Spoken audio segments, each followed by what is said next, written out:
આપણે સૌ સાથે મળી વંદે માતરમ રાષ્ટ્રગીતનું ગાન કરીશું. વિદ્યાર્થીઓને તેમના સ્થાન પર ઊભા થવા માટે વિદ્યાર્થીઓ હોલની અંદર શાંતિ જાળવે. આપણે સૌ આપણા સ્થાન પર ઊભા થઈશું અને વંદે માતરમ રાષ્ટ્રગીતનું ગાન કરીશું.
મંચસ્થ મહાનુભાવોને સ્થાન ગ્રહણ કરવા વિનંતી.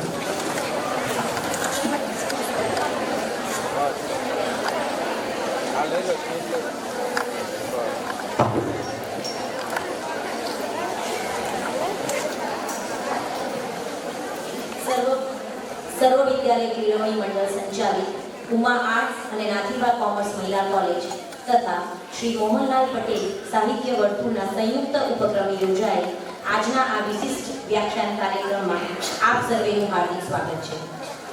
મહેમાનોના પરિચય અને શાબ્દિક સ્વાગત માટે કોલેજના આચાર્ય શ્રી ડોક્ટર લલિત કુમાર પટેલ સાહેબને આમંત્રિત કરું છું. ડોક્ટર લલિત કુમાર પટેલ સાહેબ.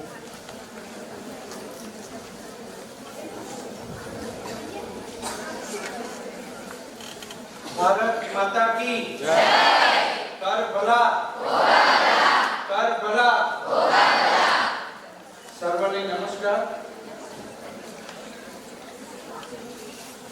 આપણે સૌ જાણીએ છીએ તેમ કર ભલા ભોગા ભલા એ જેનો જીવન મંત્ર હતો એવા પૂજ્ય છગનભાઈ 1919માં વિદ્યાર્થી આશ્રમની સ્થાપના કરી અને આ સંસ્થાની શરૂઆત કરી.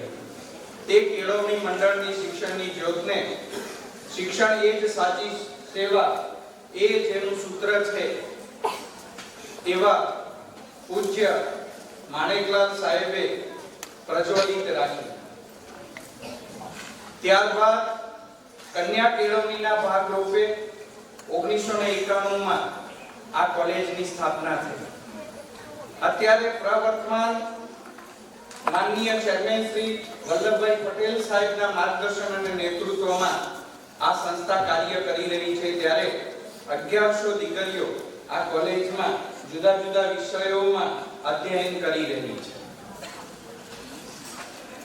આજે આપની વચ્ચે ભારતીય જ્ઞાન પરંપરા એવા વિષય ઉપર વ્યાખ્યાન આપવા માટે અને અતિથિ તરીકે જે મહાનુભાવો સ્ટેજ ઉપર ઉપસ્થિત છે તેમનો હું સંક્ષેપમાં પરિચય કરાવું છું.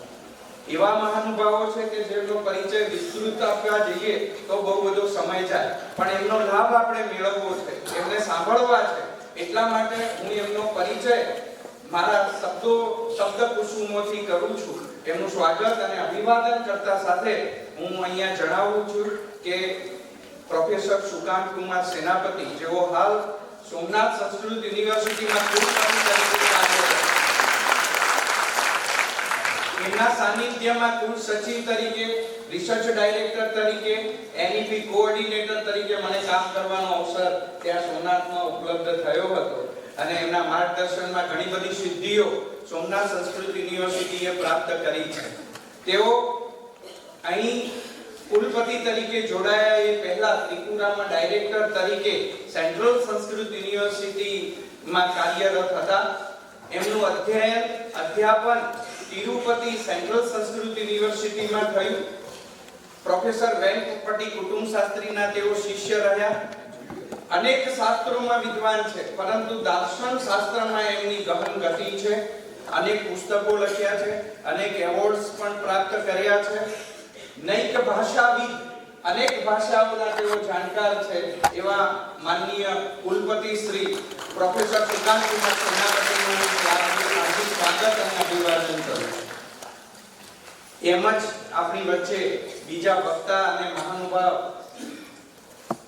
અહીં ઉપસ્થિત છે, ડોક્ટર ટી.એસ. જોશી સાહેબ, કે જેઓ હાલ ચિલ્ડ્રન્સ રિસર્ચ યુનિવર્સિટીમાં કુલપતિ તરીકે કાર્યરત છે. એમનો આપણી સંસ્થા વતી શબ્દકુસુમોથી હું હાર્દિક સ્વાગત અને અભિવાદન કરું છું. આપ ચેરપર્સન તરીકે ગીજુભાઈ ગધેકા ચેર પર ડાયરેક્ટર તરીકે કાર્યરત છો. 35 વર્ષથી વધારે આપને પબ્લિક એજ્યુકેશન, ગવર્નન્સ અને રિસર્ચનો અનુભવ છે. જીસીઆરટી ના ડાયરેક્ટર તરીકે આપે લીડરશિપ નેતૃત્વ કરીને અનેક પ્રકારના રચનાઓ અને સંશોધન કર્યા છે. 1 થી 8 ધોરણના પુસ્તક સંરચનામાં આપનું માર્ગદર્શન સતત પ્રાપ્ત થયું છે અને ગુજરાત સરકારે સારા પાઠ્યપુસ્તકો તૈયાર કરવામાં આપનું માર્ગદર્શન મેળવ્યું છે. આપ રિસર્ચ અને એજ્યુકેશન, શિક્ષણના ઘણી બધી સમિતિઓમાં પણ છો. ગુજરાત સરકારની એનઈપી ટાસ્ક ફોર્સમાં પણ આપ સદસ્ય રહ્યા છો અને માર્ગદર્શન કરી રહ્યા છો. ત્યારે આવા પ્રસંગે આપનો બહુ લાંબો પરિચય ન આપતા સંક્ષેપમાં આ પરિચય આપીને આપનું હાર્દિક સ્વાગત અને અભિવાદન કરું. આપની સાથે આપણે આ કાર્યક્રમ છે સંયુક્ત ઉપક્રમમાં કરી રહ્યા છીએ. Uma arts and Nathiba commerce મહિલા કોલેજ તથા મોહનલાલ પટેલ સાહિત્ય વર્તુળ બંનેના સંયુક્ત ઉપક્રમે આ વિશિષ્ટ વ્યાખ્યાનનું જ્યારે આયોજન કર્યું છે, ત્યારે મોહનભાઈ સાહિત્ય વર્તુળના ડાયરેક્ટર અને કેએસવી એટલે કે કડી સર્વ વિશ્વવિદ્યાલયના પ્રકાશન વિભાગના ડાયરેક્ટર ડોક્ટર આદરણીય મણિભાઈ પટેલ સાહેબ ઉપસ્થિત છે. એમનું પણ આ પ્રસંગે હું હાર્દિક સ્વાગત અને અભિવાદન કરું છું. સાથે આપણી કોલેજના આઈક્યુએસી કોઓર્ડિનેટર હરીશભાઈ પટેલ સાહેબ અહીં ઉપસ્થિત છે. તેમજ મોહનભાઈ સાહિત્ય વર્તુળના જેઓ કોઓર્ડિનેટર છે અને આપણી કોલેજના સંશોધન અને પ્રકાશન વિભાગના જેઓ અધ્યક્ષ છે તેવા ડોક્ટર પ્રણવ જોશીપુરા સાહેબનું પણ જયરામભાઈ પટેલ સાહેબ જેઓ સ્ટેજ ઉપર ઉપસ્થિત છે, સંસ્કૃત વિભાગના અધ્યક્ષ છે. અન્ય તમામ આપણી કોલેજના અધ્યાપક મિત્રો કે જેઓ ખૂબ જ ઉત્સાહથી આ સર્વ આયોજન કર્યું છે એવા કોલેજ પરિવારના તમામ અધ્યાપકો, કર્મચારીઓ અને આમંત્રિત મોહનભાઈ સાહિત્ય વર્તુળ તરફથી પધારેલા વિદ્વાનો અને વાલી દીકરીઓ, આપ સૌનું પણ હું હાર્દિક સ્વાગત અને અભિવાદન કરું છું. ભારતીય જ્ઞાન પરંપરા આવો વિષય કેવી રીતે વધારે સ્ફૂર્ત થયો, તો રાષ્ટ્રીય શિક્ષા નીતિ 2020 જ્યારે અમલમાં આવી ત્યારે એમાં ઉલ્લેખ કર્યો કે દરેક વિષય અને દરેક ક્ષેત્રમાં ભારતીય જ્ઞાન પરંપરા આધારિત પાઠ્યક્રમ બનવો જોઈએ અને એનો અભ્યાસ આજના કોઈ પણ ક્ષેત્રના વિદ્યાર્થીઓ એનો અભ્યાસ કરે એ જરૂરી છે. એના ભાગરૂપે ચાહે બીએ હોય, બીકોમ હોય, સાયન્સ હોય, મેડિકલ હોય, એન્જિનિયરિંગ હોય, કોઈ પણ ફેકલ્ટીમાં ભારતીય જ્ઞાન પરંપરા, ઇન્ડિયન નોલેજ ટ્રેડિશન નો સમાવેશ કરવાનો આદેશ આપણી રાષ્ટ્રીય શિક્ષા નીતિ કરી રહી છે. ત્યારે ગુજરાત યુનિવર્સિટીએ પણ આપણા બીએમાં અને બીકોમમાં આ વિષયને દાખલ કર્યો છે અને એનું એક પેપર ભણાવવામાં પણ આવી રહ્યું છે. ભારતીય જ્ઞાન પરંપરા તો એટલી વિશાળ છે કે જેમાં દાર્શનિક સિદ્ધાંતો રહેલા છે, સાંસ્કૃતિક સિદ્ધાંતો રહેલા છે. આ ઉપરાંત વૈજ્ઞાનિક જે બાબતો છે એ પણ રહેલી છે. આ તમામ બાબતોનો વિચાર વેદોથી લઈને ત્યાર પછી જે ભાષાઓ અને જે કલ્ચર વિકસ્યું એ તમામનો સમાવેશ ભારતીય જ્ઞાન પરંપરામાં થાય છે. એકલા દાર્શનિકોની જ વાત કરો તો વેદથી શરૂ કર્યા પછી ઉપનિષદોથી શરૂ કરીને આપણા 9 પ્રકારના જે આસ્તિક અને નાસ્તિક દર્શનો, એ દર્શનો ઉપરના પણ વિવિધ ભાષ્યો અને એના પણ વિવિધ વ્યાખ્યાઓ અને આજે પણ જે સંપ્રદાયો ઉપસ્થિત છે એ પોતપોતાની રીતે એની વ્યાખ્યાઓ કરતા રહ્યા છે. આમ ખાલી એક જ પરંપરા, એક જ વિષયની પરંપરાને તમે આવરી લો તો પણ કેટલું વિશાળ સાહિત્ય ઉપલબ્ધ થાય. તો ભારતીય જ્ઞાન પરંપરાનો જ્યારે વિચાર કરીએ છીએ ત્યારે અત્યારે વિદ્યાર્થીઓને કેટલાક સંજોગે રામાયણ મહાભારત જેવા એપિક્સની વાત પણ કરીએ છીએ, સાથે રહેલા સાંસ્કૃતિક મૂલ્યોની પણ વાત કરીએ છીએ. મૂલ્યો તો જરૂરી જ છે આજના શિક્ષણમાં, અને ભારતીય જ્ઞાન પરંપરા જે છે એ મૂલ્ય આધારિત શિક્ષણની વાત કરે છે. વેલ્યુ એજ્યુકેશન આપણે લાવવા જઈ રહ્યા છીએ ત્યારે આ વિષય બહુ મહત્વનો થઈ જાય છે. તો આજે બંને મહાનુભાવો આ વિષય ઉપર પોતાના વિચારો વ્યક્ત કરવાના છે, અને આપણા આ કાર્યક્રમનું લાઈવ પ્રસારણ પણ થઈ રહ્યું છે.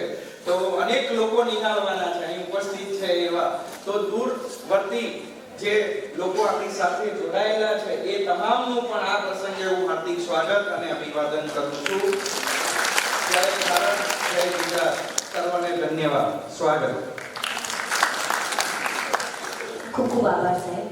શાબ્દિક સ્વાગત પછી આપણી વચ્ચે જે ઉપસ્થિત મહેમાનો છે એમને આપણે સ્મૃતિભેટ, શાલ ઓઢાડી અને પુષ્પગુચ્છથી સ્વાગત કરીશું.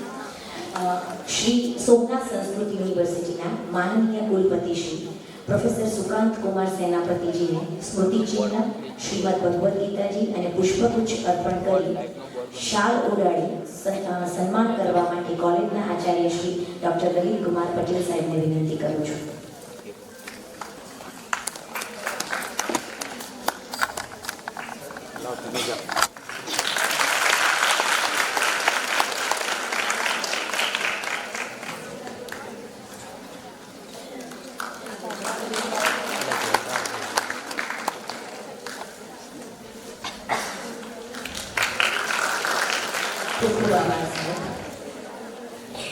બોર્ડ બંધ થઈ ગયું કોઈ કારણથી, આવી પાવર નહીં આવતું, બંધ થઈ બાજુ ના લાલ લાઈટ ચિલ્ડ્રન્સ રિસર્ચ યુનિવર્સિટીના માનનીય કુલપતિ શ્રી ડોક્ટર ટી.એસ. જોશી સાહેબનું સ્મૃતિચિહ્ન, પુસ્તક, પુષ્પગુચ્છ અર્પણ કરી અને શાલ ઓઢાડીને સન્માન કરવા માટે અંગ્રેજી વિભાગના અધ્યક્ષ અને આપણી કોલેજના ઇનોવેશન અને પ્રકાશન વિભાગના સંયોજક શ્રી પ્રણવભાઈ જોશીપુરા સાહેબને વિનંતી કરું છું. બીજા મને નખાય હવે ચાલશે આગળ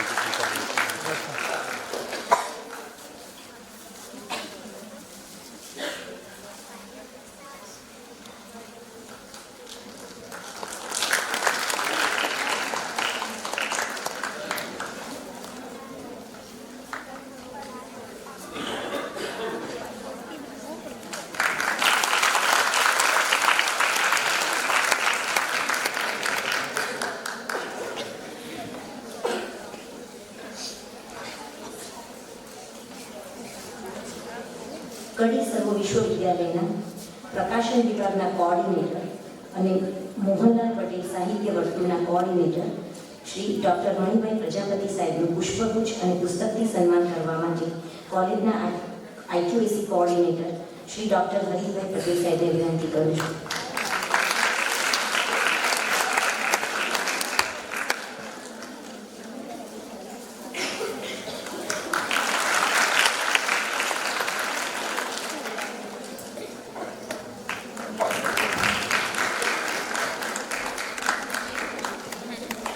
કોલેજના આચાર્યશ્રીનું પુષ્પગુચ્છથી સ્વાગત કરવા માટે સંસ્કૃત વિભાગના અધ્યક્ષ ડોક્ટર જયરામભાઈ પટેલ સાહેબને વિનંતી કરું છું.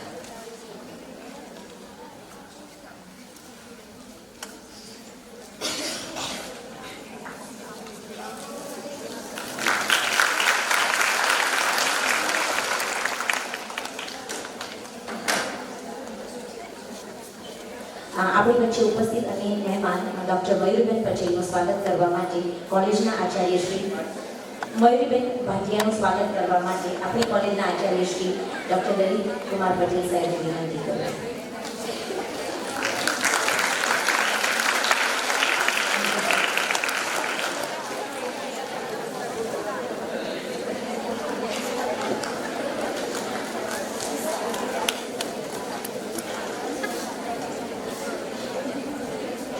કાર્યક્રમના હાથ સમાન વક્તવ્યની શરૂઆત કરીએ. આજના વિશિષ્ટ વ્યાખ્યાનનો વિષય છે ભારતીય જ્ઞાન પરંપરા. સૌપ્રથમ ડોક્ટર ટી.એસ. જોશી સાહેબને તેમના વિષય પરના વ્યાખ્યાન માટે આમંત્રિત કરું છું. ડોક્ટર ટી.એસ. જોશી સાહેબ.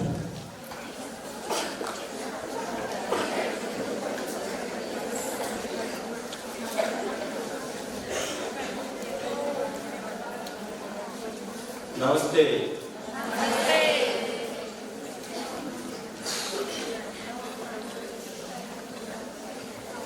આજે આ કોલેજના વિશિષ્ટ કાર્યક્રમમાં આપને માર્ગદર્શન આપવા માટે છેક સોમનાથથી સંસ્કૃત યુનિવર્સિટીથી પધારેલા સન્માનનીય વીસી સાહેબ સુકાંત કુમાર સેનાપતિ સાહેબ, કોલેજના પ્રિન્સિપાલ શ્રી લલિતભાઈ,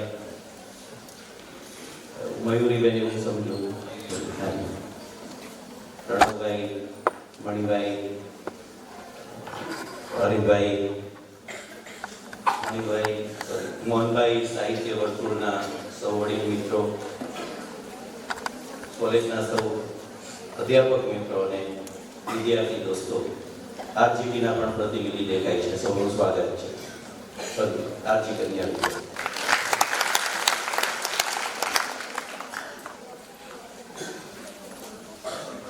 લલિતભાઈ આ વિષય પર બોલવા માટેનું કહ્યું ત્યારે એ વિષય શું છે એવું કદાચ પૂછવું પણ નહોતું. એમણે બોલ્યા હશે પણ મેં રજીસ્ટર કર્યું. એનું કારણ એ હતું કે અહીંયા લગભગ વર્ષમાં 1-2 વખત મારે આવવાનું થાય છે, એટલે મને એમ થાય કે એ સ્મૃતિઓ તાજી કરે.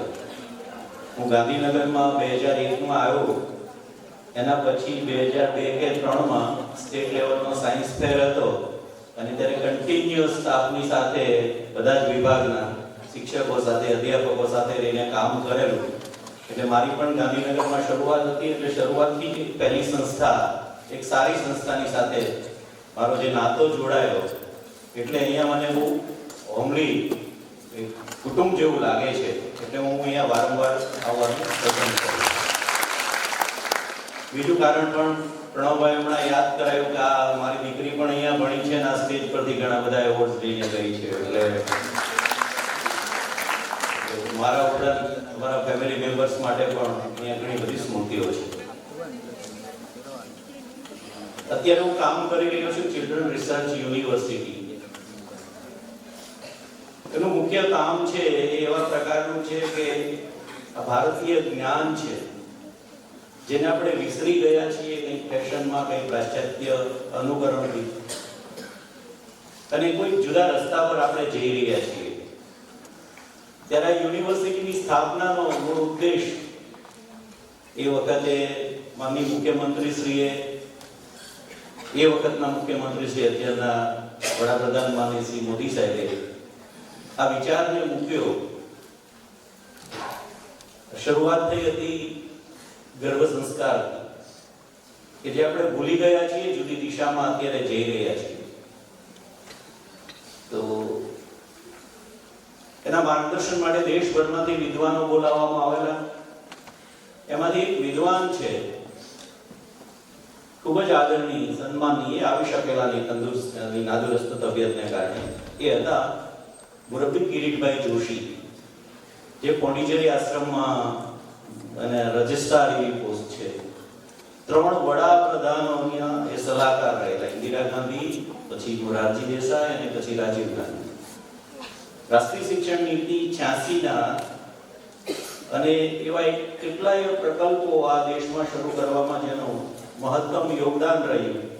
હેમ્બર્ગ એક ઇન્સ્ટિટ્યૂટના એ વડા, યુનેસ્કોની પીસ કમિટીના ચેરમેન, જેવું ગુજરાતી બોલે એવું જ અંગ્રેજી એનાથી અઘરું બોલે અને ફ્રેન્ચ બોલે. આવા વિદ્વાન સાથે મને ગુજરાતમાં રહેવાની તક મળી. હું એનો ખાસ ફરજ પરનો અધિકારી OST રહ્યો. એટલે એ વખતે આ યુનિવર્સિટીની સ્થાપના થઈ. તો એના મૂળની અંદર, એટલા માટે આ બધા નામ લઉં છું કે આ લોકોએ વર્ષો સુધી એમાં પ્રદાન કર્યું છે.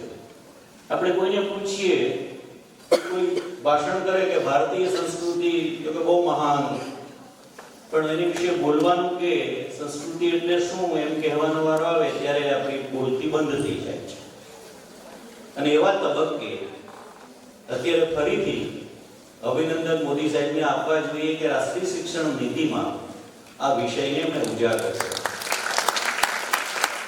આપણું જે ભારતીય જ્ઞાન છે એને ફરીથી આપણે જોઈએ. આમ તો મેકોલોને આપણે બહુ બધા ગાળો આપીએ છીએ, પણ અનુસરીએ છીએ તો એમને જ.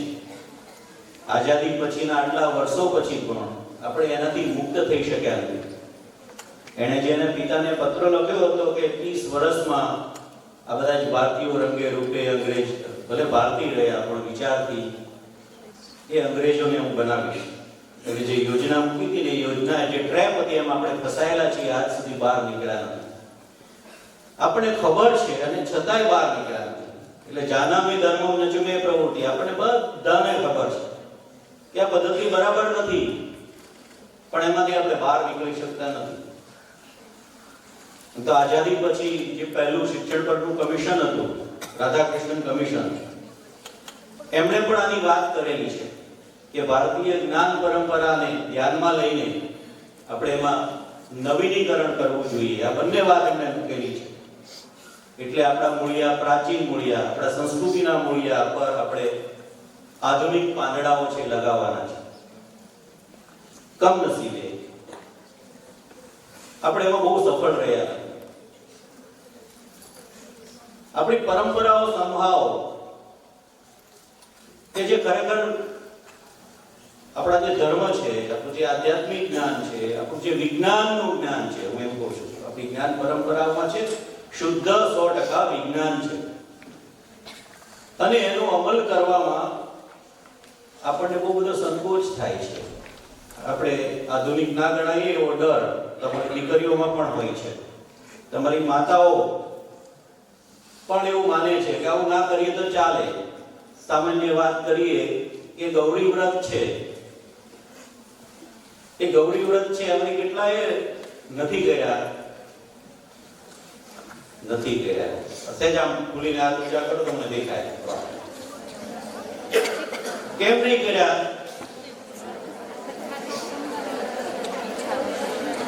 ભૂખ્યું રહેવું નહોતું ગમતું, મોડું ખાવું નહોતું ગમતું, જાગરણ કરવું તો ગમતું, એટલે બીજાની સાથે કહ્યું.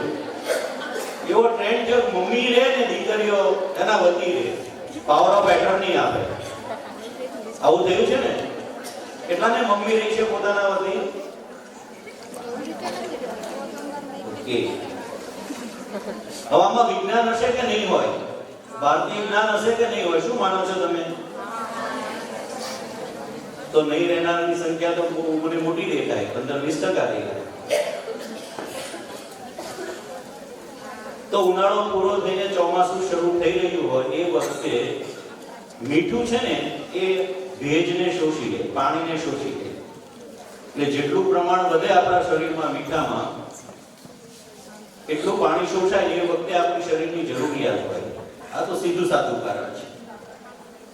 પણ દીકરીઓ માટે એના જે સ્ત્રી બનવા માટેના જે હોર્મોન્સ છે, એસ્ટ્રોજન અને બીજાના નામ ભૂલી ગયો છું, એનું સંતુલન રાખવા માટે આ સમયગાળો અને મીઠાનો ઉપયોગ નહીં કરવો એ એમના આગળના જીવનના ઘડતર માટે બહુ જ મહત્વની ઘટના છે. પરંતુ આવું વૈજ્ઞાનિક રીતે આપણને કોઈ સમજાવતા નથી. સમજાવે શું? સારો વર મળે, સુવર મળે, એમને.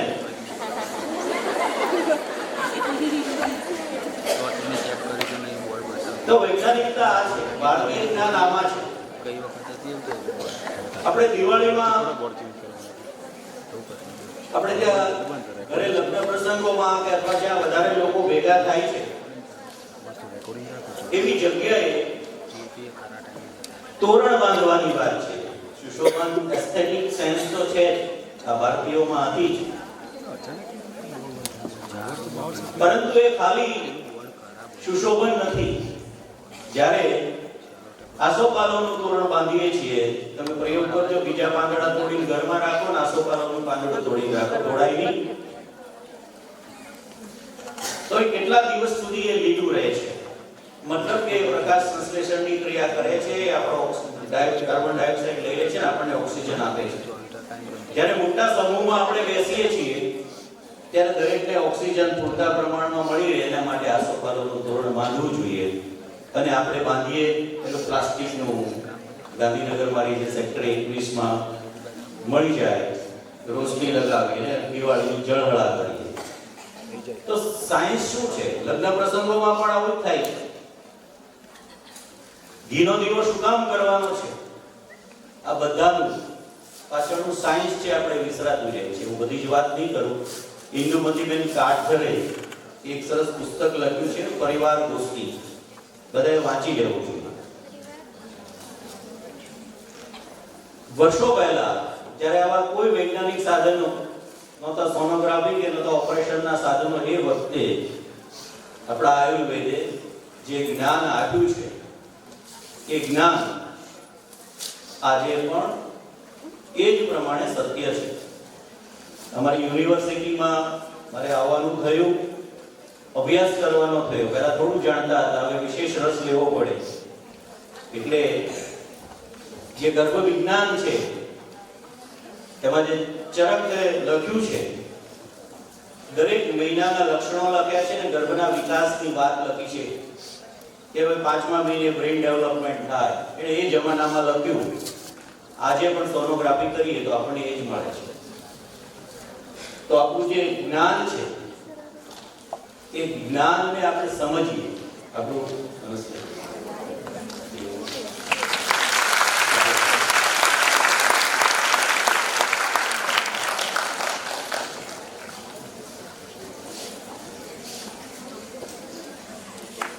તો દરેક ક્ષેત્રમાં આપણે જેને શાસ્ત્ર કહીએ છીએ એનું નામ જ વિજ્ઞાન છે, એનું નામ સાયન્સ છે અને બિલકુલ સાયન્ટિફિક છે. તો એના દરેકના મૂળને સમજીએ, દરેક પાછળનું પ્રયોજન સમજીએ અને તો જ આપણે જેને ભારતીય જ્ઞાન પરંપરાની વાત કરીએ છીએ, પરંપરા એ જ સ્વરૂપમાં નહીં પરંતુ એનો સ્પિરિટ જળવાઈ રહે ત્યાં આપણે પાલન કરવું જોઈએ. આ વિષયના તજજ્ઞ સંસ્કૃત યુનિવર્સિટીના માંદેવીસી સેનાપતિ સાહેબ આ વિષયના મોટા તજજ્ઞ છે. તમારે વિશેષ ન કહેતા, મને પણ એને સાંભળવામાં રસ છે, એટલા માટે આપ સૌનો આભાર. જે બે વિષયો મેં વાત મૂકી છે એ સ્વીકારજો, એમાં આગળ વધીએ એવી અપેક્ષા સાથે સૌનો આભાર. Thank you.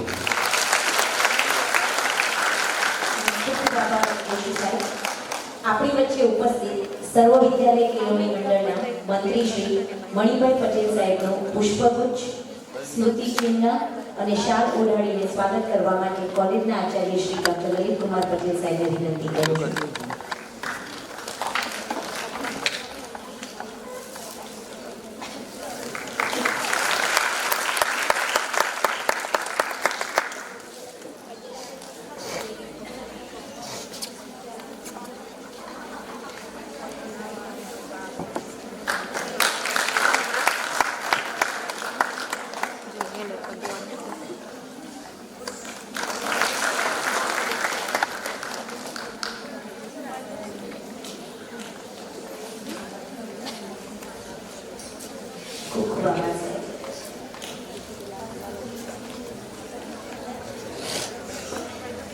હેન્ડલ કરી લો એમ છું.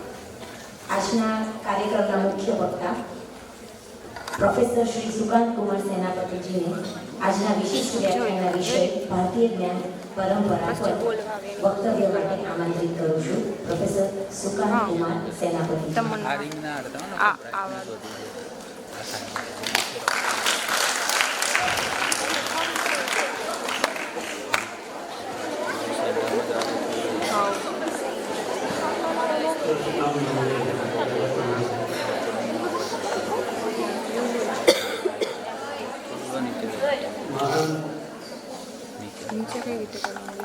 महांतम आनंदम अनुभवामि अत्र आत्मानं अद्य वर्तते सुदिनम् अस्य विश्वविद्यालये कडी सर्व विश्वविद्यालयस्य उमा नमस् महाविद्यालयस्य अस्मिन् शुभावसरे विशिष्ट व्याख्यानकार्यक्रमे अत्र मन्त्रस्थाः सन्ति। अस्य विश्वविद्यालयस्य राष्ट्रीयस्य प्रमुखाः आदरणीय मणिवर्य महोदयाः, ये अस्माकं सर्वेषाम् अभिभावकाः प्रेरकाश्च, तेषां चरणकमलयोः मम नमस्काराः, अभिनन्दनम्। अभिनन्दामि अत्र सभायां समुपस्थिता विविध विद्यासु कृत परिश्रमान् चिल्ड्रन विश्वविद्यालयस्य कुलपति महोदय आदरणीय जोशी महोदय अभिनंदनं करोमि। कड़ी सर्व विश्वविद्यालयस्य अंतर्गत Uma commerce arts and science college इत्यस्य प्राचार्यस्य यः विविध शास्त्रेषु कृतश्रमः भारतीय संस्कृतिनिष्ठा कुशल प्रशासकः उत्तम भाषाविद् अनुसंधाता प्राचार्य श्री आचार्य ललित कुमार पटेल महोदय अभिनंदनामि। अस्य कार्यक्रमस्य सहयोगी संस्थारूपेण साहित्यवर्तुलस्य ये अत्र ग्रन्थप्रकाशनप्रमुखाः तेषां मणिभै महोदयानां कृते सादरम् अभिनन्दनं करोमि। अभिनन्दामि अस्य महाविद्यालयस्य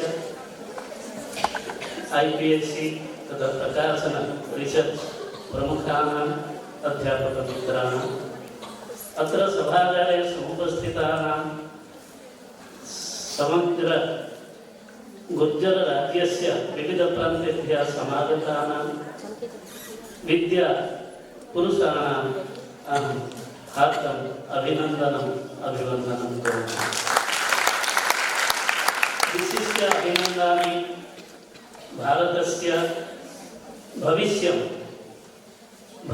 भावी विकसित नागरिकान् नित्यवर्धिष्णुन् छात्रान् ये अत्र बहुसंख्यया उपस्थिताः सन्ति तेषां सर्वेषां छात्राणां कृते मम हार्दिक्याः शुभकामनाः आशीर्वादाश्च।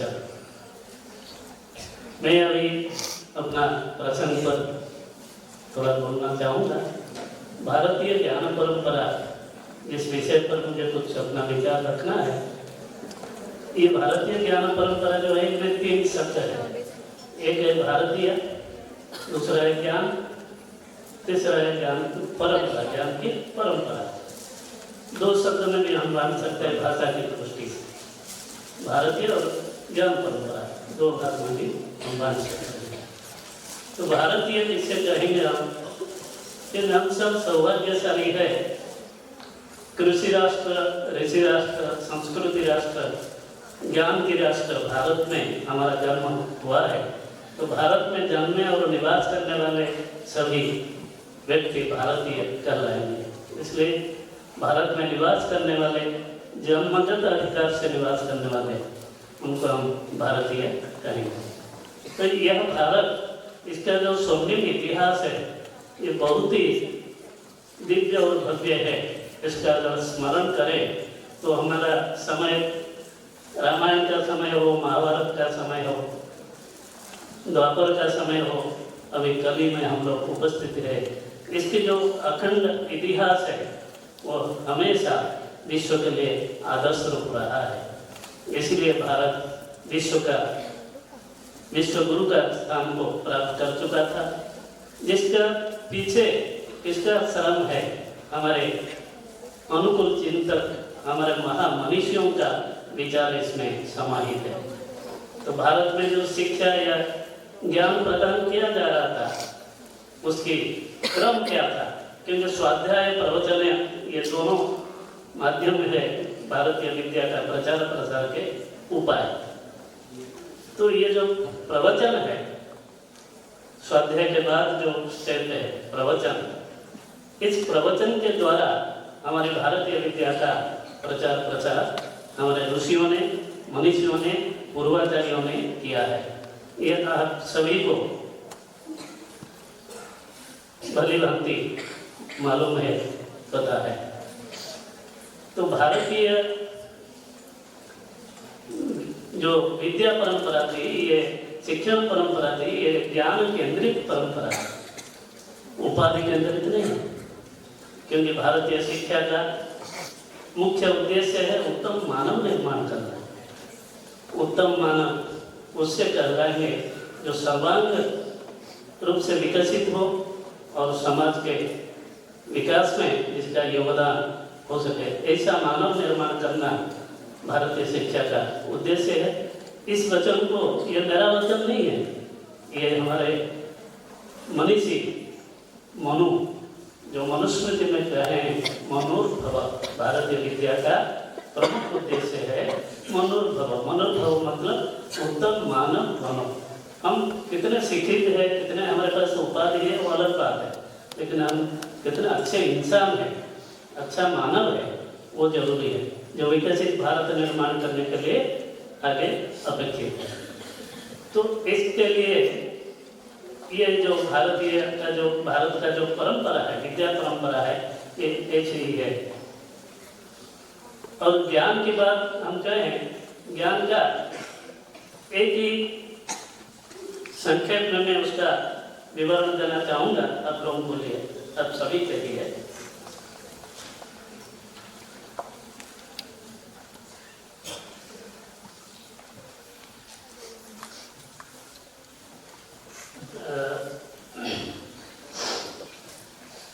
ज्ञान किससे कहते हैं या ज्ञानी किसको हम कहेंगे? भगवद गीता में तो ये सब वर्णन किया गया है, फिर भी मैं एक पद्य के माध्यम से आप लोगों को बताना चाहता हूँ ज्ञान के कितने लक्षण होते हैं और ज्ञानी का गुण क्या होता है। अक्रोध वैराग्य जितेंद्रियश्च, अक्रोध वैराग्य जितेंद्रियश्च, क्षमा दया सर्व जनप्रियश्च, क्षमा दया सर्व जनप्रियश्च, निर्लोभ मद भय शोक रहितो ज्ञानस्य एतत् रसलक्षणानि। इसका अर्थ यह है क्रोध के ऊपर जय प्राप्त करना, जो अक्रोध शब्द का अर्थ है। वैराग्य भाव को विकसित करना अपने में, इंद्रियों के ऊपर नियंत्रण रखना, इंद्रियों को अपने वश में रखना, क्षमा गुण से दूसरों को क्षमा करना, दयालु स्वभाव होना, दूसरों के बारे में कोई कष्ट में है तो वहाँ उनको दया भाव दिखाना, संवेदना प्रकट करना। सभी जनों के जो बोलते हैं ये बहुत अच्छा आदमी है, सभी लोग जिसके बारे में बोलते हैं वो सर्वजन प्रिय होता है। तो किसी के मन में कष्ट न आए वैसे रबराहट से हम अपना व्यक्तित्व को उपस्थापन करना सर्वजन प्रिय भाव वो है।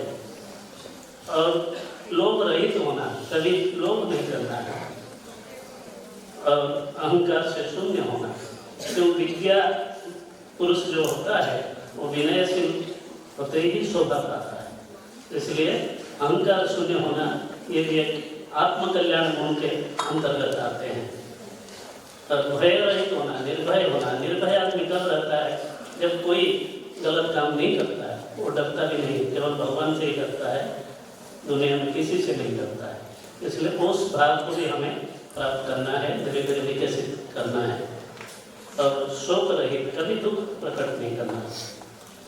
ये सब जो है ज्ञान के 10 लक्षण है। तो ऐसा ज्ञान का व्याख्या हमारे ऋषियों ने, मुनियों ने, पूर्वाचार्यों ने, पूर्वजों ने भारतीय विद्या परंपरा में किया है। तो ऐसे इसी को हम ज्ञान कहेंगे। और ये जो ज्ञान या विद्या हम उपनिषद के दृष्टि से कहें तो 2 ही विद्या प्रसिद्ध है, एक परा विद्या, एक अपरा विद्या। अपरा विद्या से हम लोग पूरा व्यावहारिक प्रपंच को चला रहे हैं, और परा विद्या जो अल्टीमेट गोल होता है मानव जन्म का, जीवन का, परा येया तद अक्षरम अधिगम्यते उपनिषद में कहा गया है।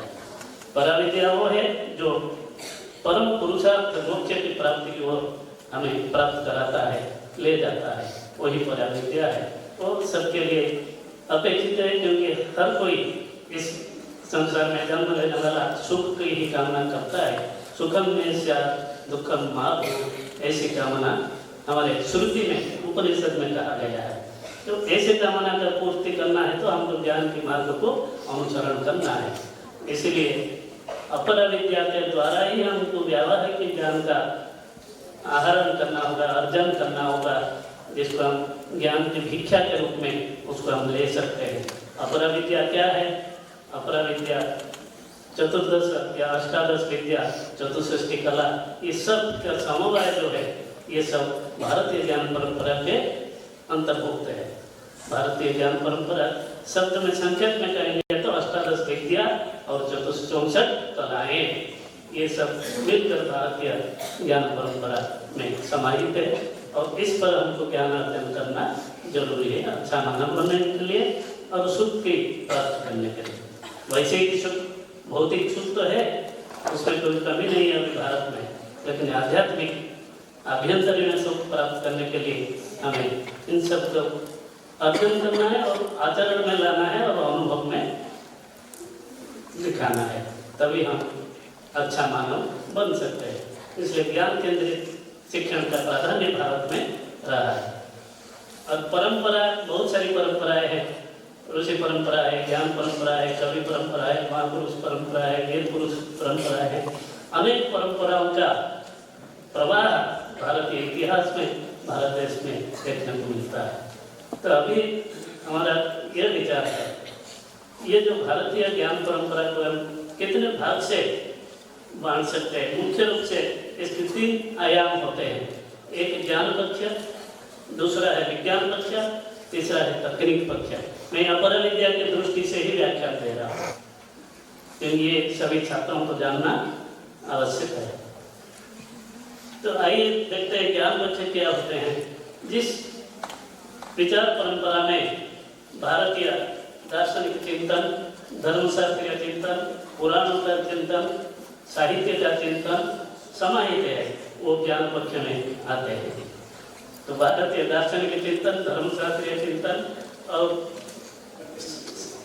इस चिंतन के द्वारा क्या हमें प्राप्त होता है, समरसता भाव को प्राप्त करते हैं, समन्वयात्मक भाव को प्राप्त करते हैं, चरित्र निर्माण के द्वारा, इसके द्वारा होता है, विकसित व्यक्तित्व विकसित होता है, समुत्कृष्ट व्यक्तित्व के लिए यह होता है। और नीति शास्त्र, नीति साहित्य जो कहेंगे, नीति पर के कथा के द्वारा हमारा जीवन मूल्य का बोध होता है।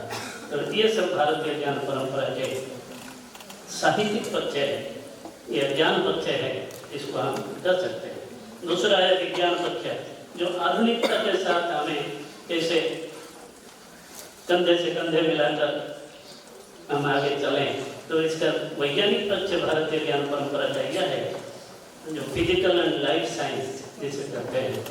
तो इसलिए आधुनिक शिक्षा अंतर्गत रसायन, भौतिक,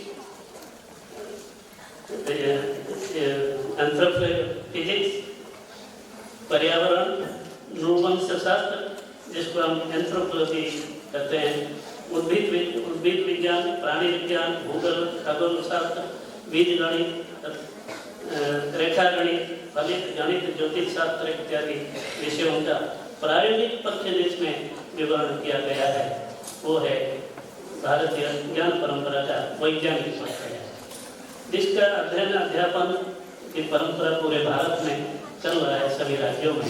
तो आप लोग भी उसी धारा में अभी है। तो ये है वैज्ञानिक पक्ष। और तकनीक पक्ष में जो तृतीय आयाम है तकनीक पक्ष, भारतीय तकनीक ज्ञान का जो परंपरा है, वो परंपरा हजारों वर्षों से पहले हमारे ऋषियों ने, मुनियों ने कहा है कि आधुनिक तकनीक संस्था का प्रवर्तन का जो व्यवहार में हम रहेंगे, तो इसका संक्षेप में मैं कहूँ तो चतुष्षष्टि कला जो है संपूर्ण तकनीक पर आधारित है, जिसको हम आज के भाषा में आत्मनिर्भर भारत के लिए कौशल विकास शिक्षण की आवश्यकता है, जो कहा गया है। कौशल विकास शिक्षण ही इसका तकनीक पक्ष में आते हैं। तो कौशल विकास के लिए चतुष्षष्टि कला का अभ्यास करना जरूरी है। जरूरी नहीं कि कोई विद्यार्थी जो विज्ञान में टॉप करता है, फिजिक्स में, तभी उसका मूल्य होता है समाज में। किसी भी विषय पर इन भारत में जन्म लेने वाले सभी व्यक्ति, सभी बच्चे प्रतिभा संपन्न होते हैं, ऐसा कोई भी व्यर्थ नहीं है। इस संसार में जन्म लेने वाला एक भी व्यक्ति व्यर्थ नहीं होता है, सभी का कुछ ना कुछ उपयोग है और सभी में कुछ ना कुछ प्रतिभा है। इसके लिए शायद आप लोग देखे होंगे पिक्चर तारे जमीन पर, तो आजकल जो अभिभावक बच्चों के लिए बहुत ज़्यादा व्यस्त हो जाते हैं, 98% नहीं लाया, 100% नहीं लाया, ये सोचना ही नहीं चाहिए। बेवकूफ है, ऐसे अपने बच्चों के लिए कभी भी सोचना नहीं है। तो हमारे भारतीय ज्ञान परंपरा इसी विषय पर एक जागरूकता लाता है। और रही बात शैक्षणिक की बात, आज की शिक्षा धारा जो राष्ट्रीय शिक्षा नीति में निर्धारित किया गया है, उस पर ITS का शुल्क लगाना जरूरी है, हमारे शिक्षाविदों का चिंतन है। तो ITS आधारित पाठ्यक्रम अगर हम पढ़ें तो ITS मतलब हमारे जो भारत के जो प्राचीन ज्ञान परंपरा, उससे व्यक्तित्व निर्माण कैसे होता है, उसमें अच्छा मानव कैसे बन सकते हैं, उसी पर ही मार्गदर्शन होता है ITS में। तो हमारे वर्तमान पाठ्यक्रम में उसका हो तो तब हमारा छात्र जो है, आज के जो छात्र है, वो श्रम भी कर सकते हैं, धैर्य भी रख सकते हैं, त्याग भी प्राप्त कर सकते हैं और अनुकूल चिंतन के साथ आगे बढ़ सकते हैं और राष्ट्र को आगे ले जा सकते हैं। ये भारतीय ज्ञान परंपरा का मुख्य उद्देश्य है। संक्षेप में क्यों मेरा व्याख्यान एक्चुअली इसको पूर्ण रूप से नहीं करूँ तो 1.5 घंटा मुझे लगता है, तो समय के अभाव से मैं संकुचित कर रहा हूँ। और विकसित भारत हमारे सामने अभी अगला टारगेट है, जो हमारे माननीय प्रधानमंत्री श्री ने रखा है।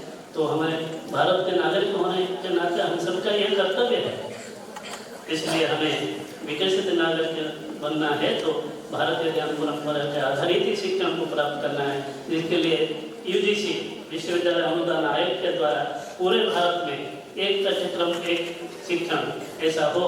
इसलिए भारतीय ज्ञान परंपरा आधारित विज्ञान, कॉमर्स, कला, आर्ट्स, ये तीनों आयाम को लेकर भारतीय ज्ञान परंपरा पर आधार कर उसको एक नया पाठ्यक्रम अभी बन रहा है। इसके लिए संस्कृत शिक्षण के लिए मैं भी UGC की ओर से सदस्य हूँ और भारतीय दर्शन का चेयरमैन भी हूँ। तो इसलिए ये क्या है, ऐसा शिक्षण हमारे आजकल बच्चों को देना चाहिए जिससे विकसित भारत बनाने में थोड़ा सुविधा रहेगा, आसान रहेगा। इसलिए विकसित भारत निर्माण करने के लिए भारतीय ज्ञान परंपरा का सबसे ज़्यादा उपादेयता है। इसलिए भारतीय ज्ञान परंपरा के ऊपर हमें जोर देना है। उसके लिए हमें हमारा आत्मबल, आत्मविश्वास अपने पर ज़्यादा बढ़ाना चाहिए, जिसमें 3 शक्तियों का समन्वय होना जरूरी है।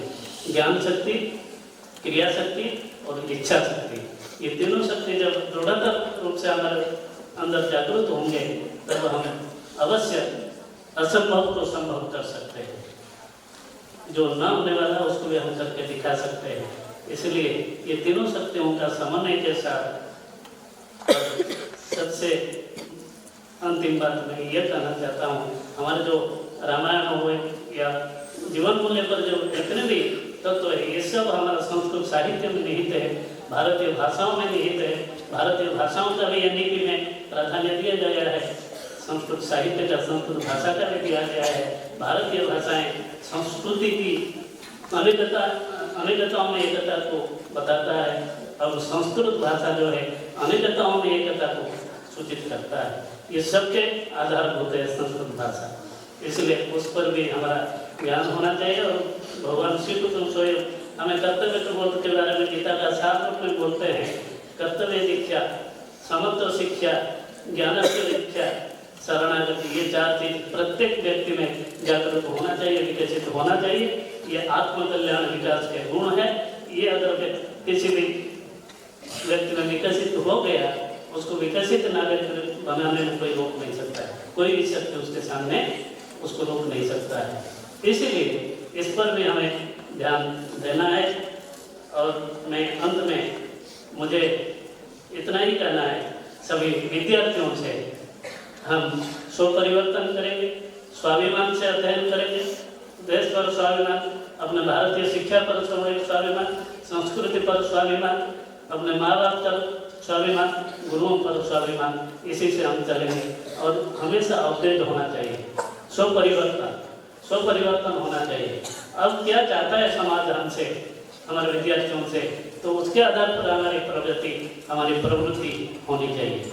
तो ये भी जरूरी है, स्वाभिमान, स्वपरिवर्तन, ये जरूरी आवश्यकता है। और ये सब तभी प्राप्त होगा जब हमारे में श्रद्धा और विनय गुण होंगे। श्रद्धा से हम ज्ञान भवन में प्रवेश आराम से कर सकते हैं। विनय से प्राप्त ज्ञान का वितरण में समान रूप से कर सकते हैं। यही मेरा आप सभी के लिए, विद्यार्थियों के लिए खास करके संदेश है। और मैं खूब खूब आभार व्यक्त करता हूँ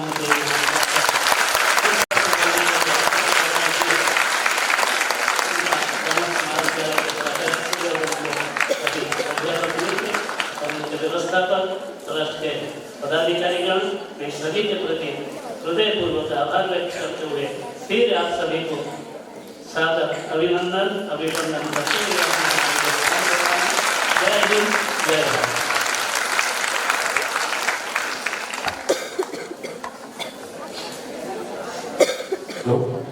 થેન્ક યુ સર. આપે અમને પરાવિદ્યા, અપરાવિદ્યા અને સાથે સાથે 18 મુખ્ય વિદ્યાઓ અને 64 કલાઓ વિશે ભારતીય જ્ઞાન પરંપરા કેવી રીતે પાઠ્યક્રમોમાં એનો ઉપયોગ કરવો એનું માર્ગદર્શન આપ્યું છે. ધન્યવાદ. હવે આપની સમક્ષ કડવા પાટીદાર ઉત્તેજક મંડળના પ્રમુખ શ્રી ડોક્ટર મણિભાઈ પટેલ સાહેબ અહીં ઉપસ્થિત છે. તેઓ સર્વ વિદ્યાલય કેળવણી મંડળમાં પણ મંત્રીશ્રી તરીકે અત્યારે સેવારત છે.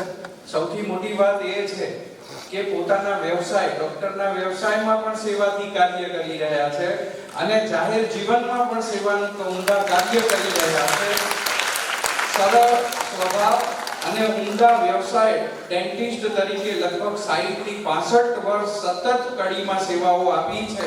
વ્યવસાયિક રીતે તો નિવૃત્ત થયા છે પણ સેવાકીય રીતે નિવૃત્ત થયા નથી એવા આદરણીય મણિભાઈ પટેલ સાહેબને હું આ પ્રસંગે આશીર્વચન આપવા માટે આમંત્રિત કરું છું. આપણે સૌ તાળીઓના ગડગડાટ સાથે એમને આમંત્રિત કરીએ.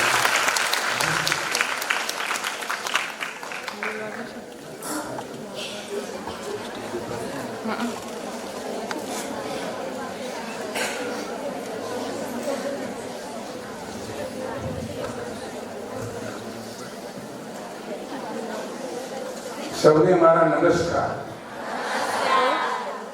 આજે આ પ્રસંગે ઉપસ્થિત થતા આનંદ અને ગૌરવની લાગણી અનુભવું છું. આપણા પ્રિન્સિપાલ શ્રી લલિતભાઈ, ડોક્ટર ટી.એચ. જોશી, કુલપતિ યુનિવર્સિટી ગાંધીનગર, ડોક્ટર શંકરકુમાર સેનાપતિ, કુલપતિ સોમનાથ સંસ્કૃત યુનિવર્સિટી વેરાવળ, અમારા મિત્રો કહીએ તો બી ચાલે, વારંવાર મળવાનું થાય તો મણિભાઈ પ્રજાપતિને અમે કેટલી વાર પણ મળવાનો મોકો મળ્યો છે અને એના કામમાં એટલા બધા નિપુણ છે કે જ્યારે પણ આવા પ્રસંગો હોય ત્યારે એ આપણે યુનિવર્સિટીનું જે પેકેજિંગ આવે છે એની અંદર સારી રીતે એ લોકો વર્ણન કરી શકે છે. તો મણિભાઈ પણ હું આપને અભિનંદન આપું. આ એક જ એવી કોલેજ છે કડી અને ગાંધીનગરની અંદર.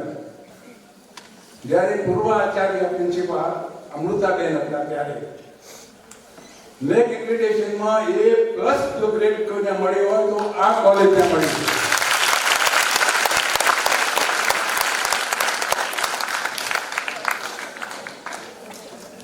જ્યારે સગર્ભાનું સપનું હતું અને એમનો જે લોગો હતો કરબલા હોગાવાલા અને માણેકલાલ સાહેબે શિક્ષણ સાથે સેવા, એ સિદ્ધાંતોને આપણે વળગી રહ્યા છે. ત્યારે 1919માં શરૂ થઈને સંસ્થાએ સદનમાં ગામડે ગામડે જઈને વિદ્યાર્થીઓને ભીખ માંગતા કે અમારે ત્યાં મોકલો. પણ જ્યારે ગામડે ગયા ત્યારે ખેડૂતો એમ કે અમારી ખેતી કોણ કરશે? ત્યારે કે થોડું અનાજ આપો, થોડું ઘાસ આપો. અને એમ કરતા કરતા 6 વિદ્યાર્થીઓ શરૂ કરેલી આજે 52,000 કરતા વિદ્યાર્થીઓ કડી ગાંધીનગર. સગર્ભાનું એક સપનું હતું કે ભાઈઓ કરતા બહેનોને મારે ભણાવી છે, બહેનોને એજ્યુકેશન આપવું છે. જો સમાજની અંદર જો પરિવર્તન કરશે કોઈ સારી રીતે તો બહેનો કરી શકશે.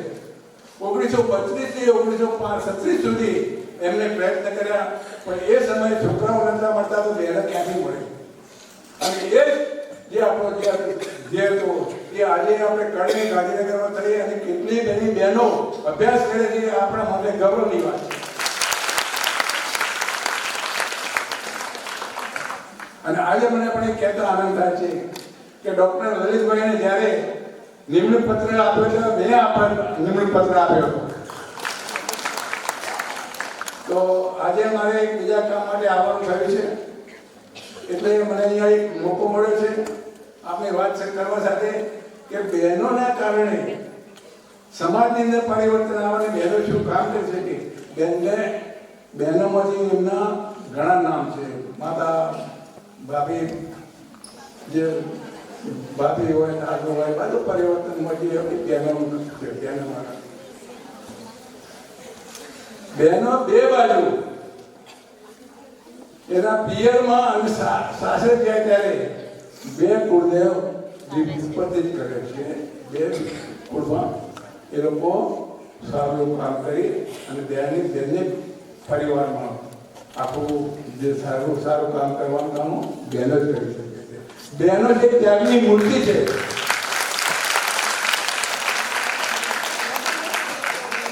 અને બહેનો માટે બે પ્રભુ તમને એક્ઝામ્પલ આપી અને થોડી વાત કરીને પૂરી કરી દઈશ. એક રાજા હતા અને પોતે એ ઘોડી લઈ અને બાજુના આરબ દેશમાં વેચવા માટે જાય છે. તો બધા કહે કે કિંમત કેટલી? એમને કિંમત હું અત્યારે નહીં કહું. ત્યારે ઘોડેસવારો અને ઘોડાના નિષ્ણાતો બધા આવ્યા, બધાએ ચકાસણી કરી, બધું જોયું, પણ કોઈ નક્કી કરી શક્યું નહીં કે આમાં માતા કોણ નથી, પુત્રી કોણ. ત્યારે કોઈ અનુભવી માણસ હશે એને કહ્યું કે આપણા જે વજીર છે એને દીકરી છે, એ દીકરી બહુ હોશિયાર છે એટલે આપણે એમને બોલાવો. એ દીકરીને બોલાવી કે બેન તો અમારી નક્કી કરી આપ કે આમાં દીકરી કોણ ને માતા કોણ. તો એને એક દિવસનો સમય માંગ્યો. તો એને નક્કી કરી લીધું. બીજા દિવસે બધા દરબારમાં બધા ઘણા માણસો ભેગા થયા, ઘોડેસવારો ભેગા થયા, ઘોડેસવારના એના જે બરાબર જાણકાર હતા એ ભેગા થયા. તો બેને શું કર્યું કે જે ઘોડેસવાર ઘોડો હતા એના જે પીરસવાનું ખાસ એ ઘાસ પીરસ્યું. ઘાસ પીરસ્યું પછી એક ઘોડી તે ખાવા માંડી, બીજી ઘોડી ઉભી રહી. જે પેલી ઘોડી ઘાસ ખાઈ રહી ત્યારે બીજી ઘોડી ખાવાનું શરૂ કર્યું. ત્યારે પેલી બહેને તો જે પેલી પહેલી ઘોડી ખાય છે એ દીકરી છે અને જે પાછળથી ખાય છે એની માતા છે.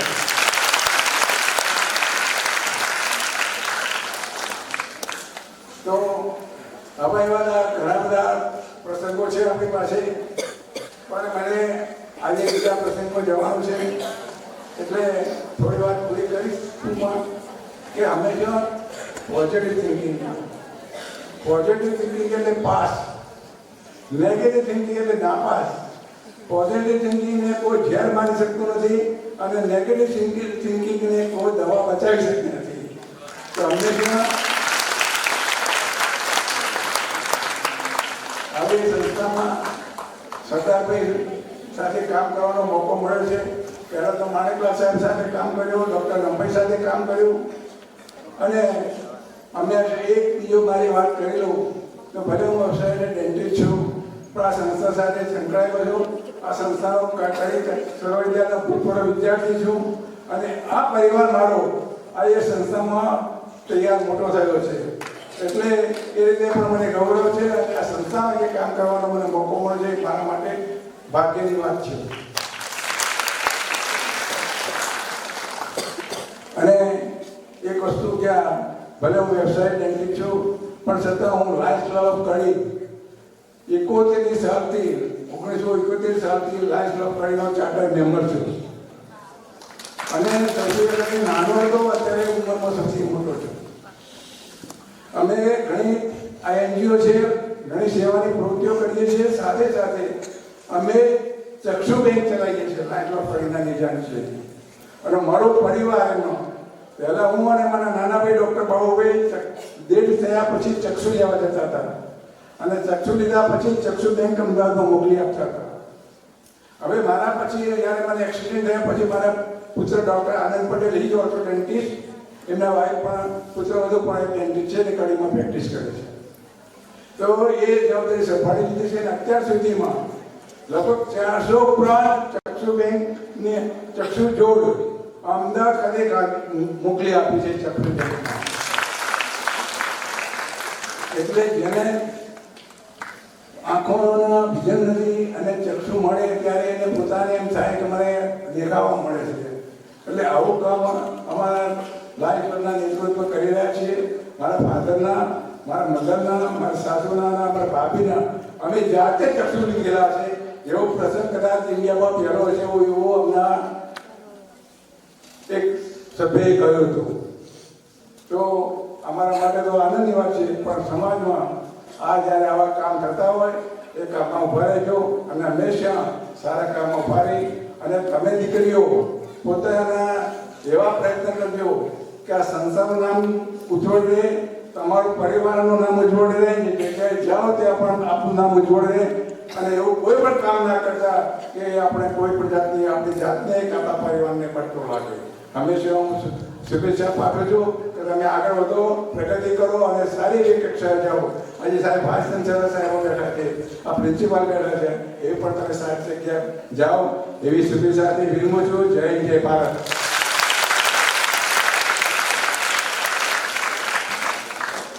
ખૂબ ખૂબ આભાર સાહેબ.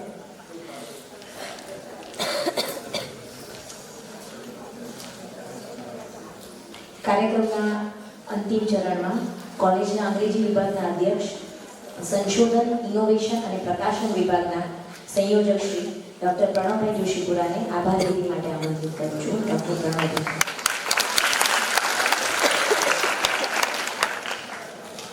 સૌને નમસ્કાર. સૌથી પહેલો આભાર સંસ્થાના ચેરમેન શ્રી વલ્લભભાઈ પટેલ સર. સરદાર સરનો આભાર માનીએ કે તમામ મોકળાશ, તમામ અનુકૂળતાઓ અમને કરી આપે છે.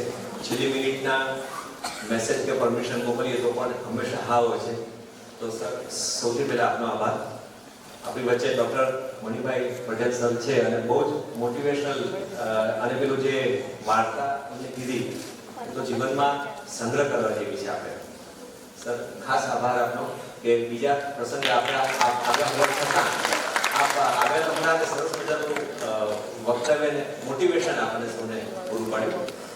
આપણી વચ્ચે શ્રી સોમનાથ સંસ્કૃત યુનિવર્સિટીના માનનીય વાઇસ ચાન્સેલર સર છે, doctor Sukant Kumar Senapati sir. Sir, thank you very much for being with us and for sharing your invaluable thoughts about Indian knowledge tradition. Thank you very much. આમ તો આપણે કહી શકાય જોશી સાહેબ સર ટીએસ જોશી સર છે, માનનીય vice chancellor sir, children's research university નામ છે, ચિલ્ડ્રન રિસર્ચ યુનિવર્સિટી. એમના દીકરી આપણા વિદ્યાર્થી છે અને આપણા કોલેજમાં ઘણા વખતે એટલા માટે આવ્યા કે એમણે આવીને એવું કીધું કે પ્રિન્સિપલની ઓફિસ બદલાઈ ગઈ. પહેલા ઓફિસ બીજે હતી આચાર્યશ્રીની, હવે ઓફિસ બીજે છે. એટલે સર આપણે લાયસન્સ રિન્યુ કરવું પડશે ઇન ધ એક્સપેક્ટેશન કે આપ રેગ્યુલર આવો અને સાથે જોડાયેલા રહીએ. અમે તો બધા બીજું કઈ બધાને વાંચીને મોટા થયા છીએ, આ બધા જ અધ્યાપકો, પણ અમે એવું ઈચ્છીએ કે આ વિદ્યાર્થીઓ પણ બીજુભાઈ બધેકા અને અન્ય બાળ સાહિત્ય વાંચે અને કેટલું બધું એ ભાથું પીરસે છે. તો સર આપણે એમની સાથે કનેક્ટ થશું તો આવી ઘણી બધી વસ્તુઓ, એ ઘણું બધું કામ એમાં કરે છે. Is a chair as well. તો sir thank you very much for being with us. એમાં સરળ એટલું છે કે બહુ એની સાથે ગમે. ડૉક્ટર મણિભાઈ પ્રજાપતિ સર હંમેશા આપણા જ છે. એ તો ખૂબ મોટું કામ કરે છે. હમણાં આનંદીબેનનું પુસ્તક જે પ્રકાશિત થયું માનનીય રાજ્યપાલ ઉત્તર પ્રદેશ, એ ગુજરાતી અનુવાદ થયો. એમનું પ્રકાશન, અદ્ભુત પ્રકાશન, ચુનૌતિયા મુझे પસંદ है. આજે સવારે મેં કીધું કે આ પુસ્તકનું પ્રકાશન પોતે એક ચુનૌતી હતું. એક તો અનુવાદ અને પાછું પબ્લિકેશન અને પાછું અવડા મોટા સ્કેલ ઉપર એનું જ્યારે ઓપનિંગ હતું, ઇનોગ્રેશન. તો સર તો હંમેશા અમારી સાથે છે ને મોહનલાલ પટેલ સાહિત્ય વર્તુળ છે, એમાં એમના કોઓર્ડિનેટર છે. ખૂબ પોઝિટિવ વ્યક્તિ છે. એમની ઉંમર પૂછાય એમ નથી, બાકી અમને શરમ આવશે કે અમે ઓછું કામ કરીએ છીએ. Sir thank you very much. હંમેશા આપ અમારી સાથે રહેશો. ડોક્ટર મયુર મેડમ છે, એ પણ બીજા કામે આવ્યા છે, પણ એનો લાભ અમને ગુજરાત યુનિવર્સિટી મનોવિજ્ઞાન વિષય સંસ્કૃત વિષયના અધ્યક્ષા છે. Thank you very much ma'am. કોલેજના principal sir doctor Lalit sir, એ હંમેશા આપણને લીડ કરે છે આખી ટીમને બહુ જ એફિશિયન્ટલી, ઇફેક્ટિવલી, અને આવા સરસ કાર્યક્રમોનું આયોજન કરે છે. Sir thank you very much. આપણી વચ્ચે શ્રી મોહનલાલ પટેલ સાહેબ વર્તુળની સાથે જોડાયેલા આપણા કેમ્પસ અને 15ના કેમ્પસની અલગ અલગ સ્કૂલ ને કોલેજીસના જે અધ્યાપકો અને વિદ્યાર્થીઓ આવ્યા છે, આપણો ખાસ આભાર. અમારી સાથે જેણે MOU કર્યા છે એવી સંસ્થામાંથી પણ મિત્રો આવ્યા છે, તો આપનો પણ ખાસ આભાર. ઉમા આર્ટ્સ અને નાથપા કોમર્સ મહિલા કોલેજના અમારા સુંદર બધા વિદ્યાર્થીઓ, અધ્યાપકો અને કર્મચારીઓ આ કાર્યક્રમને જે સ્થિતિમાં છે તે સ્થિતિમાં સફળ બનાવવા માટે જેનો સૌથી વધારે મહેનત છે, સૌથી વધારે આભાર. Thank you very much. Press અને મીડિયાના મિત્રો, અત્રે ઉપસ્થિત આમંત્રિત મહેમાનો, નામી અનામી સૌને thank you very much. Thank you.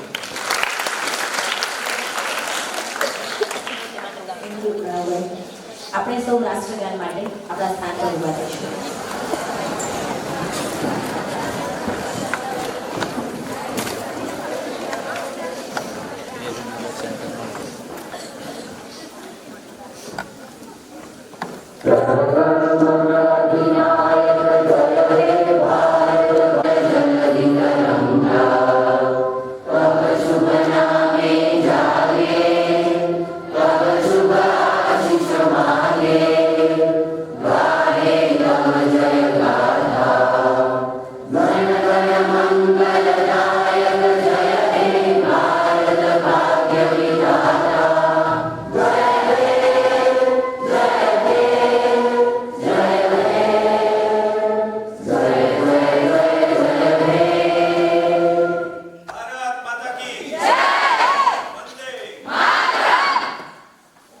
વિદ્યાર્થીઓને વિનંતી કે હમણાં પોતાની જગ્યા પર બેસી જાય. મહેમાનો આપણી વચ્ચે વિદાય લે પછી જ આપણે જગ્યા પર ઉભા થઈશું.